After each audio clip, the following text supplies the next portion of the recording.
मोदी का ब्रह्मास्त्र कर गया काम, देखकर दुश्मन भी रह गया हैरान, योगी भी हो गए मोदी के काम से बहुत खुश।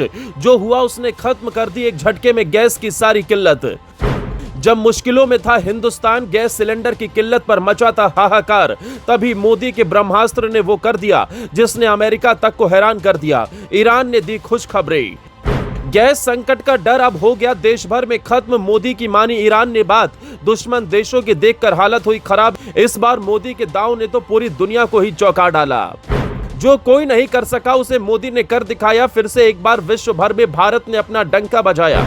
ये हैरानी की बात नहीं, सच है, क्योंकि दुनिया इस समय मिडिल ईस्ट की जंग से हिल चुकी है। ईरान और अमेरिका के बीच बढ़ते तनाव ने पूरे तेल बाजार को झकझोर कर रख दिया था। सबसे बड़ा असर पड़ा स्ट्रेट ऑफ हार्मोज पर, जहां से दुनिया का करीब 20% तेल गुजरता है। ईरान ने साफ शब्दों से चेतावनी दी थी कि हालात ऐसे ही रहे तो इस रास्ते से तेल की एक बूंद भी नहीं गुजरने दी जाएगी। ऐसे में भारत में भी गैस संकट की आशंका तेज हो गई थी और कई जगह सिलेंडर को लेकर चिंता बढ़ने लगी थी। लेकिन ठीक इसी समय एक ऐसा कूटनीतिक दांव चला जिसने पूरे समीकरण बदल दिए। दरअसल जब हालात बिगड़ने लगे तो भारत ने सीधे टकराव की जगह बातचीत का रास्ता चुना। प्रधानमंत्री नरेंद्र मोदी की रणनीति के तहत विदेश मंत्री एस जयशंकर को सक्रिय किया गया और उन्होंने ईरान के साथ लगातार बातचीत शुरू की। इसी बातचीत का असर था कि आखिरकार ईरान ने भारत के जहाजों को स्ट्रेट ऑफ हार्मोज से गुजरने की अनुमति दे दी। ये वही रास्ता था जहां कई देशों के जहाज फंसे हुए थे, लेकिन भारत के जहाजों को रास्ता मिल गया और यही भारत के लिए सबसे बड़ी राहत बन गया। अब इस कूटनीतिक कोशिश का नतीजा सामने आ चुका है। एलपीजी से भरे भारत के 2 बड़े जहाज भारत पहुंच चुके हैं। इनमें से एक जहाज शिवालिक गुजरात के मुंद्रा बंदरगाह पर पहुंच गया है, जबकि दूसरा जहाज नंदा देवी कांडला बंदरगाह पर आ चुका है। इन दोनों जहाजों में कुल मिलाकर करीब 92,700 टन एलपीजी गैस लदी हुई है।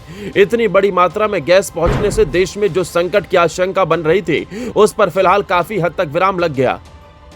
सरकारी अधिकारियों के मुताबिक शिवालिक जहाज में करीब 45,000 टन एलपीजी है, जबकि नंदा देवी जहाज में लगभग 47,700 टन गैस लदी हुई है।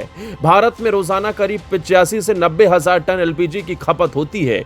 ऐसे में इन दोनों जहाजों के पहुंचने से देश में सप्लाई को स्थिर रखने में मदद मिलेगी और गैस की कमी की आशंका काफी हद तक कम हो गई है। यही वजह है कि इस खबर के सामने आते ही देश भर में राहत की भावना देखी जा रही है। विदेश मंत्री एस जयशंकर ने भी इस पूरे घटनाक्रम को लेकर बड़ा खुलासा किया। उन्होंने कहा कि भारत ने ईरान के साथ सीधे संवाद किया और उसी का सकारात्मक परिणाम सामने आया। जयशंकर के मुताबिक हर जहाज के लिए अलग अलग बातचीत की गई और इसी वजह से भारतीय ध्वज वाले जहाजों को सुरक्षित रास्ता मिल सका। उन्होंने ये भी स्पष्ट किया कि इसके बदले में ईरान को भारत की ओर से कोई विशेष लाभ नहीं दिया गया, बल्कि ये दोनों देशों के बीच पुराने भरोसे और रिश्तों का परिणाम है। जानकारी के मुताबिक फारस की खाड़ी में अभी भी भारत के करीब 22 जहाज मौजूद हैं, जिनके लिए भी बातचीत जारी है। इस पूरे घटनाक्रम ने भारत की कूटनीतिक ताकत को पूरी दुनिया के सामने रख दिया। एक तरफ वैश्विक तनाव का माहौल था और दूसरी तरफ भारत ने शांत तरीके से बातचीत कर अपने जहाजों को सुरक्षित रास्ता दिला दिया। यही वजह है कि अब इस पूरे मामले को लेकर देश के अंदर भी राजनीतिक और रणनीतिक स्तर पर चर्चा तेज हो गई। अब सबकी नजर इस बात पर है कि आगे आने वाले दिनों में बाकी भारतीय जहाज भी इसी तरह सुरक्षित भारत पहुंचते हैं या नहीं। लेकिन इतना जरूर है कि इस बार भारत की कूटनीति ने एक बार फिर मुश्किल समय में बड़ा रास्ता निकाल कर रख दिया है।